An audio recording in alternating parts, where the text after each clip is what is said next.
എല്ലാവർക്കും നമസ്കാരം. Officer on duty ഇന്നലെ റിലീസായ സിനിമയാണ്.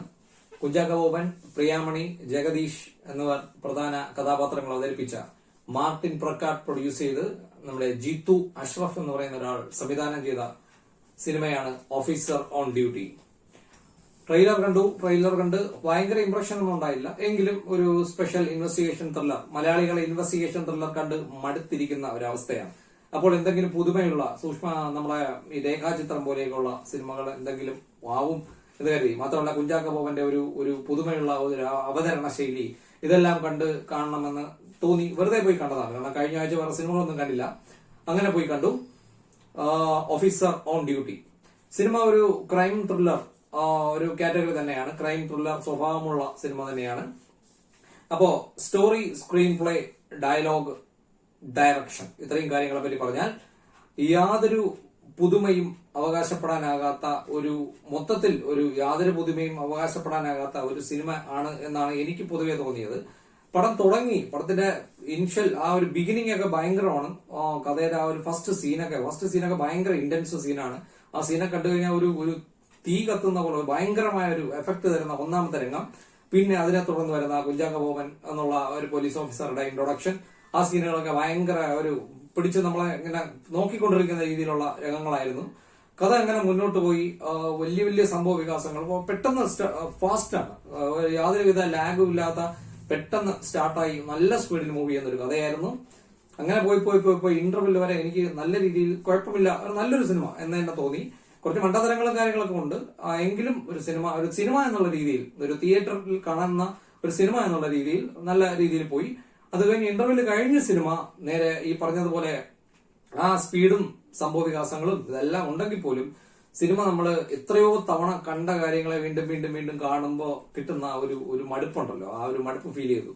അതായത് പുതുമയൊന്നുമില്ലാത്ത രീതിയിൽ എല്ലാ രംഗങ്ങളും, ഇന്റർവെല്ലിന് ശേഷമുള്ള എല്ലാ രംഗങ്ങളെയും എനിക്ക് മുമ്പ് എപ്പോഴോ കണ്ട ചില സിനിമകളിലെ രംഗങ്ങൾ വീണ്ടും വീണ്ടും കാണുന്ന രീതിയിലുള്ള ആ പുതുമ, സിനിമ കീപ്പ് ചെയ്തിരുന്ന ആ ഒരു വെറൈറ്റി ആയിട്ടുള്ള ആ ഒരു സ്റ്റൈല് അവിടെ വിട്ടുപോയി. പിന്നെ എല്ലാ സിനിമയിലും കാണാം നമ്മളെ മെമ്മറീസും അഞ്ചാം പാതിരയും. അത് മാത്രമല്ല തമിഴിലും മലയാളത്തിലും കണ്ട കുറേ സിനിമകളുമായിട്ട് കണക്ട് ചെയ്യാൻ പറ്റുന്ന രീതിയിലുള്ള വളരെ ക്ലീഷേ എന്ന് പറയാൻ പറ്റുന്ന, അല്ലെങ്കിൽ ഓർഡിനറി, കണ്ട് മടുത്ത തരത്തിലുള്ള ഒരു പോക്കും പിന്നെ ഒരു എൻഡിങ്ങും, ഒരു തരത്തിലും നമുക്ക് ഗ്രിപ്പ് കിട്ടാത്ത രീതിയിലുള്ള ഒരു പോക്കായിരുന്നു സിനിമ. അപ്പോൾ സ്റ്റോറി, സ്ക്രീൻ പ്ലേ ഇതിൽ പറ്റിയ ഫോട്ടോ തന്നെയാണ് ഇത്. സ്റ്റോറി എന്ന് പറഞ്ഞാൽ ഭയങ്കര കോംപ്ലിക്കേഷൻ ഒക്കെ ഉള്ള ഒരു സ്റ്റോറിയാണ്. ഇൻവെസ്റ്റിഗേഷൻ ആണ്, നല്ല സ്പീഡിൽ മൂവ് ചെയ്യുന്ന ഇൻവെസ്റ്റിഗേഷൻ ആണ്. പിന്നെ പോയി നമുക്ക് ഒന്നിനും ഒരു കണക്ഷൻ കിട്ടാത്ത ഒരു പോക്കാണ് പോകുന്നത്. ഒരു തണുപ്പൻ മട്ടല്ല സിനിമ, മൊത്തത്തിൽ ചൂട് സിനിമയാണ്.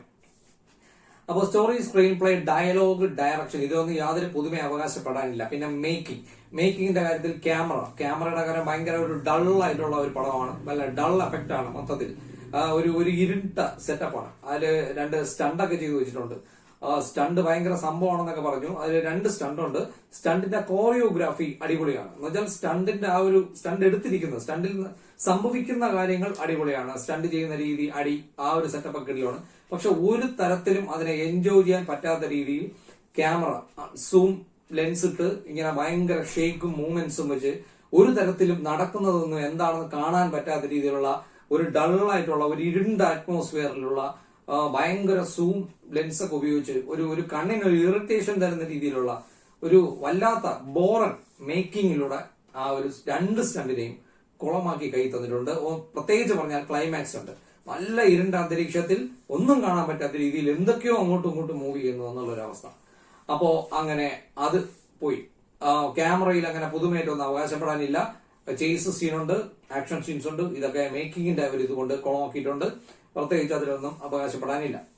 പിന്നെ അടുത്ത് മ്യൂസിക് ഡിപ്പാർട്ട്മെന്റ് പറഞ്ഞാൽ മ്യൂസിക്, പാട്ടുകൾ, BGM, പിന്നെ അല്ലാതെ ആ ഒരു സൗണ്ട് മിക്സ്, അതുപോലെ പാട്ടല്ലെങ്കിൽ BGM, ഈ 2 കാര്യം പറഞ്ഞാൽ 2 പാട്ടുകളുണ്ട്. സിറ്റുവേഷൻ സോങ്സ് ആണ്. ഒന്ന് സെന്റി അടിച്ച് നിൽക്കുമ്പോൾ സിറ്റുവേഷനിൽ വരുന്ന ഒരു പാട്ടും പിന്നെ ഈ യാത്രയൊക്കെ പോകുമ്പോൾ ബാക്ക്ഗ്രൗണ്ടിൽ വരുന്ന രീതിയിലുള്ള ഒരു പാട്ട്. അങ്ങനെ 2 പാട്ട്. ഇത് രണ്ടും അരോചകമായിരുന്നു.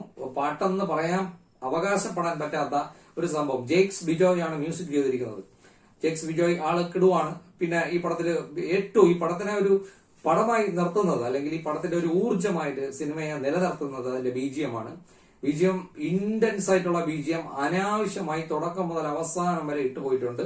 ഓരോ കൊച്ചു കൊച്ചു സീനുകൾ പോലും ചുമ്മാ ഇങ്ങനെ ഒരു വണ്ടി വന്ന് നിന്നാലോ അതിൽ നിന്ന് ഒരാൾ ഇറങ്ങിയാൽ പോലും ഭയങ്കര ഇന്റൻസ് ആയിട്ടുള്ള ജിങ് ജിങ് ജിങ് ജിങ് എന്നുള്ള ബീജിയം ഇട്ട് ഭയങ്കരമായി ഇറിറ്റേറ്റ് ചെയ്യുന്ന രീതിയിലുള്ള അനാവശ്യ ബീജിയം. സിനിമ കണ്ട് പുറത്തിറങ്ങുമ്പോഴും തലയ്ക്ക് അത് രംഗങ്ങളല്ല, അതിന്റെ ബീജിയം ഇങ്ങനെ തലയിൽ ഇങ്ങനെ കേട്ടോണ്ടിരിക്കും. പരിധിക്കപ്പുറം അനാവശ്യമായി ഉപയോഗിച്ചിരിക്കുന്ന ബീജിയം അങ്ങനെയാണ് ഫീൽ ചെയ്തത്. അത് ഒരിക്കലും സിറ്റുവേഷനുമായി യോജിക്കാത്ത ബീജിയം. അതേപോലെ പിന്നെ സൗണ്ട് മിക്സിന്റെ കാര്യം പറഞ്ഞു കഴിഞ്ഞാൽ അതിലും ബീജിയം മിക്സ് ചെയ്തിരിക്കുന്നതിന് കുഴപ്പമുണ്ട്. വോക്കൽ, അതായത് സംഭാഷണം ഒക്കെ വളരെ ഡൗൺ ആയിട്ട് നിൽക്കുകയും ബീജിയം അതിനേക്കാൾ എത്രയോ ഇരട്ടി, അതായത് ആളുകൾ പതുക്കെ സംസാരിക്കും, ബാക്കിൽ നിന്ന് വരുന്ന ബീജിയം ഭയങ്കര ലൗഡാണ്. അങ്ങനെ രീതിയിലുള്ള ഒരു മിക്സ് ആണ് തിയേറ്ററിൽ ഉണ്ടായിരുന്നത്. അതെന്തായാലും സിനിമയുടെ മിക്സിന്റെ കുഴപ്പം തന്നെയാണ്. പിന്നെ അതേപോലെ ഇനി പെർഫോമൻസ് പ്രധാന കഥാപാത്രം കുഞ്ചാക്കോ ബോബനാണ്. കുഞ്ചാക്കോ ബോബനെ ഇതുവരെ കാണാത്ത രീതിയിലുള്ള ഒരു ചോക്ലേറ്റ് ഹീറോയിൽ നിന്നും പുള്ളിക്കാരൻ നല്ല ഡിഫറെന്റ് ആയിട്ടുള്ള മറ്റൊരു സ്റ്റൈലിലേക്ക് മാറിയിട്ടുണ്ട്. വളരെ സീരിയസ് ആയിട്ടുള്ള ഒരു പോലീസ് ഓഫീസർ, ദേഷ്യക്കാരനായ ഒരു പോലീസ് ഓഫീസർ. അദ്ദേഹത്തിന്റെ കണ്ണിൽ അദ്ദേഹത്തിന്റെ ഒരു ഇത് വെച്ച് നോക്കിയാൽ അദ്ദേഹം ഏറ്റവും നന്നായിട്ട് അദ്ദേഹത്തിന് പറ്റുന്ന രീതിയിൽ നല്ലോണം ചെയ്തിട്ടുണ്ട്. നമുക്കറിയാം കുഞ്ചാക്കോ ബോബന്റെ ഒരു എക്സ്ട്രീം ലെവൽ ഏതുവരെ പോകുന്നറിയാം. അതിനപ്പുറം വലിയൊരു പെർഫോമൻസ് ഒന്നും കാഴ്ചവെച്ചിട്ടില്ല. പിന്നെ ബാക്കി എല്ലാവരും സാധാരണ ജഗദീഷൊക്കെ നമുക്ക് ഇപ്പോ ഈ അടുത്ത കാലത്തായിട്ട് സ്ഥിരം കാണുന്ന ജഗദീഷ് തന്നെയാണ്. ഒരു പാവപ്പെട്ട അച്ഛൻ, അങ്ങനെയൊക്കെയുള്ള റോളുകൾ. പിന്നെ കുറെ വില്ലൻ കഥാപാത്രങ്ങൾ അസഹനീയമായിരുന്നു ആ പയ്യന്മാരുടെ അഭിനയം. പയ്യന്മാര് ഒരു 4-5 പെമ്പിള്ളേരും ചേർന്ന ഒരു 5 അംഗ ടീം ചേർന്ന ഒരു വില്ലൻ ഗ്യാങ് ആണ്, പയ്യന്മാരുടെയും പെണ്ണുങ്ങളുടെയും ഗ്യാങ്. അപ്പോ ഈ ഡ്രഗ്സ് ഒക്കെ അടിച്ച് ഇങ്ങനെ കിറിങ്ങി നിൽക്കുന്ന ആലറി വിളിയും ബഹളവും ഒക്കെ ഇങ്ങനെ ഓവർ ആക്ടിങ്, ഓവർ പെർഫോമൻസ് കാണിച്ച് വെറുപ്പിച്ചു കളഞ്ഞ രീതിയിലുള്ള ഒരു കുറെ വില്ലന്മാർ എന്തോ ആണെന്നാണ് പറയുന്നത്. പക്ഷെ ആ സിനിമയിൽ ഏറ്റവും വെറുപ്പീര് പെർഫോമൻസ് ആരെന്ന് ചോദിച്ചാൽ അവര് തന്നെയാണ്. പിന്നെ ഒരിക്കലും നടക്കാത്ത, കഥയിൽ തന്നെ ഒരിക്കലും നടക്കാത്ത ഒരുപാട് സംഭവങ്ങളുണ്ട്. പക്ഷെ പ്രകടമായിട്ട് നമുക്കതൊന്നും തോന്നുകയില്ല. അത് കാണുമ്പോ എന്തോ ആണ് സംഭവിക്കുന്നത് പറഞ്ഞു. ഒരുപാട് സംഭവങ്ങൾ ക്ലൂ വെച്ച് നമുക്ക് കുറ്റവാളികളെ പെട്ടെന്ന് കണ്ടെത്താൻ പറ്റും, കേസ് തെളിയിക്കാൻ പറ്റും. ആ പാതയിലൂടെ ഒന്നും നീങ്ങാതെ സിനിമാറ്റിക് ആയിട്ടുള്ള മറ്റൊരു രീതിയിലൂടെ പോകുന്നു. സിനിമ ഭയങ്കര റിയലിസ്റ്റിക് ആയിട്ടൊക്കെയാണ് തുടങ്ങുന്നത്. പക്ഷെ പിന്നെ തനി നമ്മൾ 100 കണക്കിന് സിനിമകളിൽ കണ്ട തനി ഡ്രമാറ്റിക് ആയിട്ടുള്ള സംഭവങ്ങൾ, ഇന്റർവെല്ലിന് മുമ്പ് വന്ന കുറച്ച് ഫാമിലി സീൻസ് ആയാലും സെന്റിമെന്റൽ സീൻസ് ആയാലും ഇൻവെസ്റ്റിഗേഷൻ സീൻസ് ആയാലും അതൊക്കെ കൊള്ളാമായിരുന്നു. പിന്നെ ക്യാരക്ടേഴ്സിന്റെ ഡെവലപ്മെന്റ് ശരിയല്ല. തുടക്കത്തിൽ കണ്ട സ്വഭാവമല്ല പിന്നെ കാണുന്നത്. നായകന് പോലും അങ്ങനെയാണ്. തുടക്കത്തിൽ കാണുന്ന സ്വഭാവമല്ല പിന്നെ പലരും തമ്മിലുള്ള ബന്ധങ്ങൾ, കഥാപാത്രങ്ങൾ തമ്മിലുള്ള ബന്ധങ്ങൾ, ക്യാരക്ടേഴ്സ്, ഇതെല്ലാം ഒരു സെക്കൻഡ് ഹാഫിലോട്ട് പോകുന്തോറും നമുക്കൊരിക്കലും നമ്മളെ പിടിച്ചിരുത്താത്ത, എന്നാൽ ഭയങ്കര ശ്രദ്ധയോടെ സൂക്ഷിച്ച് വൃത്തിയായിട്ട് എടുത്തിട്ടുള്ള ഒരു സിനിമയാണ് ഈ സിനിമ. എങ്കിൽ പോലും ഒരിക്കലും ഓഡിയൻസിന്റെ മുഴുവൻ ശ്രദ്ധ സിനിമയ്ക്കകത്ത് കൊണ്ടുവരാൻ നമ്മളെ സംവിധായകന് കഴിഞ്ഞിട്ടില്ല എന്നുള്ളത് ആ സിനിമയുടെ ഒരു പരാജയമാണ്. അപ്പോ എന്റെ കണ്ണിൽ എനിക്കതൊരു ബിലോ ആവറേജ്, ശരാശരി അതിന് താഴെ നിൽക്കുന്ന ഒരു അനുഭവമായിട്ടാണ് തോന്നിയത്. One time watchable. എനിക്കിനി ഒരിക്കലും ആ സിനിമ കാണാൻ തോന്നുകയില്ല. ഒരിക്കലും അത് മോശം സിനിമയല്ല, ഒരു ഹാർഡ് വർക്ക് നമുക്കതിൽ കാണാം. ഒരു ഇൻവെസ്റ്റിഗേഷൻ ത്രില്ലറാണ്. ഇപ്പോ സിനിമ കാണാൻ നമ്മൾ ആഗ്രഹിച്ചിരിക്കുന്നെങ്കിൽ തിയേറ്ററിൽ പോയി കാണാൻ പറ്റുന്ന ഒരു സിനിമയാണ്. പിന്നെ ഭയങ്കരമായ കൊലപാതകം അങ്ങനെയുള്ള കാര്യങ്ങളൊക്കെ ഉണ്ട്. ഒരു കൊള്ളാം, ഒരു നല്ല സിനിമ എന്ന് വേണമെങ്കിൽ പറയാം. ആവറേജ്, എനിക്കത് ആവറേജ് അല്ലെങ്കിൽ below average, one time watchable ആയിട്ടുള്ള ഒരു സിനിമ. അതാണ് ഓഫീസർ ഓൺ ഡ്യൂട്ടി.